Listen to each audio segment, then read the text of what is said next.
പിന്നെ ഞാൻ ശരിക്കും പുറത്തത്തെ വർക്കൊന്നും എടുക്കാറില്ല. അപ്പോൾ ഞാൻ മെയിൽസ് ഒന്നും നോക്കാറില്ല. അങ്ങനെ മെയിൽ കുറേ വരും. പക്ഷെ ഞാൻ എൻ്റെ ട്രാക്ക് ഞാൻ എൻ്റെ കുറച്ച് കംഫർട്ട് എന്നല്ല, എനിക്ക് ഓക്കെ തോന്നിയവരോട് മാത്രമേ ഞാൻ വർക്ക് ചെയ്യാറുള്ളൂ. ഫിലിം പ്രൊഡ്യൂസറും മ്യൂസിക് പ്രൊഡ്യൂസറും തമ്മിൽ നല്ല വ്യത്യാസമുണ്ട് അല്ലേ? ആ ഫിലിം പ്രൊഡ്യൂസർ പൈസ, അയ്യോ നല്ലൊരു ക്വസ്റ്റ്യൻ ആയിരുന്നു. ഈ പ്രൊഡ്യൂസർ ഇതെല്ലാം കുറെ ആൾക്കാർക്കുള്ള തെറ്റിദ്ധാരണയാണ്. ശരിക്കും ഈ മ്യൂസിക് പ്രൊഡ്യൂസർ എന്ന് പറയുമ്പോൾ മ്യൂസിക്കിൽ പൈസ ഇടുന്ന ആളെന്നുള്ള സാധനം കിട്ടും. ശരിക്കും മ്യൂസിക് പ്രൊഡ്യൂസർ എന്ന് പറഞ്ഞാൽ മ്യൂസിക് പ്രൊഡ്യൂസ് ചെയ്യുക, ലൈക്ക് മ്യൂസിക് ഉണ്ടാക്കുക.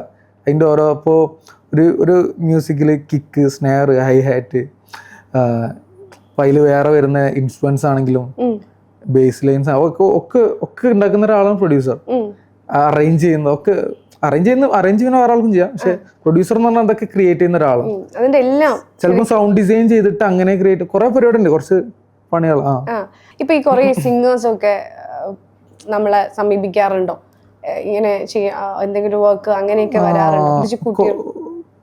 ഈ സാധാ കുറച്ച് ആൾക്കാർ വരും, ഇങ്ങനെ ഇൻസ്റ്റാഗ്രാം വഴി വരുന്നു അങ്ങനത്തെ ഒക്കെ. പിന്നെ ഞാൻ ശരിക്കും പുറത്തത്തെ വർക്കൊന്നും എടുക്കാറില്ല. അപ്പോൾ ഞാൻ മെയിൽസ് ഒന്നും നോക്കാറില്ല. അങ്ങനെ മെയിൽ കുറേ വരും. പക്ഷെ ഞാൻ എൻ്റെ ട്രാക്ക് ഞാൻ എൻ്റെ കുറച്ച് കംഫർട്ട് എന്നല്ല, എനിക്ക് ഓക്കെ തോന്നിയവരോട് മാത്രമേ ഞാൻ വർക്ക് ചെയ്യാറുള്ളൂ.